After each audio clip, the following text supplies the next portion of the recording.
Our next guest, Mirco Palazzi, has traveled the world singing. His gift of song includes the range of bass in the opera world. And even though this art can be misunderstood by some, Mirco wants to help change that stigma. Now, he's the star of the Dallas Opera's The Marriage of Figaro, and he is here to tell us more. Welcome.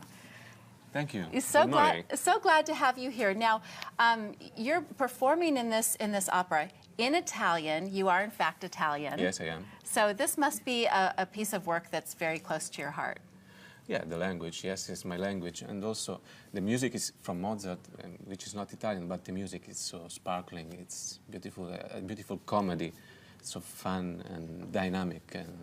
And the language, the text is very smart and funny. Is this one of your favorite shows to do?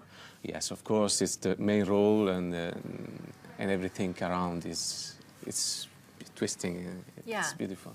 Now, I think with opera, Mirco, people get intimidated by it sometimes because they feel like it's difficult to understand, or, you know, do you find that people are a little intimidated by what you do?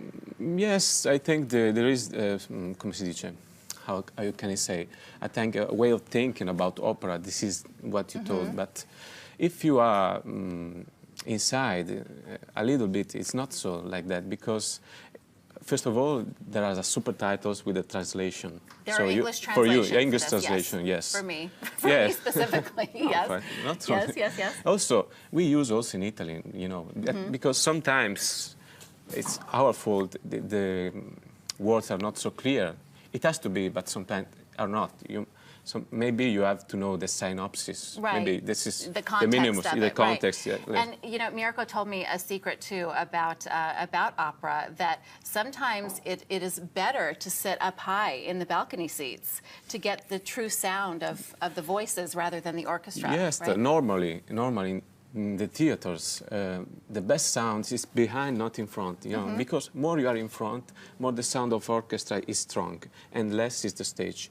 And when you go behind, normally, the sound is well mixed, voice and orchestra, the stage. So it's beautiful. Like I like to hear on headphones? Headphones, yes. It's like if you close your eyes, it's like to hear. And the great news about the Dallas Opera is that tickets are as low as $19. So again, I think that's another misconception about enjoying opera, that it's something that you have to be, you know, that costs a lot of money, but that's not true. Yes, we don't use microphones. That's the way. The theater has a perfect acoustic. You can hear the voices everywhere. Your voice is such a beautiful instrument. We had some questions from college students who are following in your footsteps, and we had two questions for you. The first one here is from Sterling, and he says, what has been your biggest challenge in your career to get where you are today? Oh, the challenges, you know, I have to say that everyone the curtains opens, it's a big challenge. Never finish this, you know. The biggest challenge is to go, that some point that you have to cross, the study, and then from the study to the world of work. This is a big pass.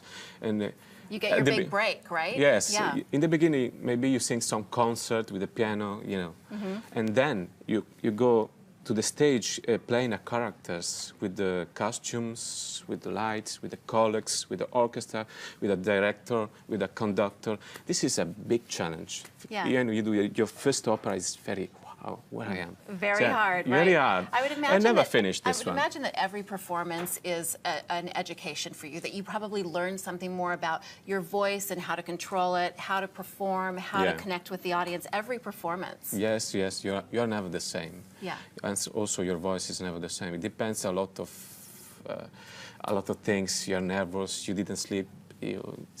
You have to be always in good health for doing this work, you know. Yeah. We have one more question. Camille says, how do you take care of your voice? Yes, you have to rest, obviously, but... Yes, we are like athletes. Athletes, yes. You have to take care of your body. This is the first rule. And of course, of your mind. You have to be quiet as possible, you know. You have to pay attention, especially what you eat, and I have to rest, and I would imagine emotionally too, and it's difficult for you because you're away from your wife and daughter for an extended period. This time you said this is the longest time that you've been away from them, yes? Yeah, and this is the second one because I went already in Dallas. The second one, yeah, she was 1 year that time. And this time is 5 years, so we can speak at the phone, Skype. So this is better. But she understands. She understands what Daddy does now. Maybe at 5 years Yes, old. she knows our work. Also, my wife is a singer. Really? Yes. And you both live in Rome. Yeah, she's Roman. I'm not. From Rimini, other side of Italy, at the coast. And our daughter knows the operas. She plays when she sings the opera. Also sings with her mother. What a beautiful education for her that you're giving her just at home. That's nice. I think it's rich. Well, is funny. I cannot wait to hear you perform. You are a beautiful person. I know your voice is just as beautiful. So opening night for The Marriage of Figaro is October 24th at the Windspear Opera House. It starts at 8 p.m., but audiences outside that venue are going to have the chance to enjoy this performance at the free simulcast in Clyde Warren Park that night. Oh, how fun would that be? Sit in the park and listen to this beautiful performance. By the way, other performances include October 26th, 29th, and then in November, you're here on the 1st, the 7th, and the 9th. So thank you so much for being here with us. So nice to meet you.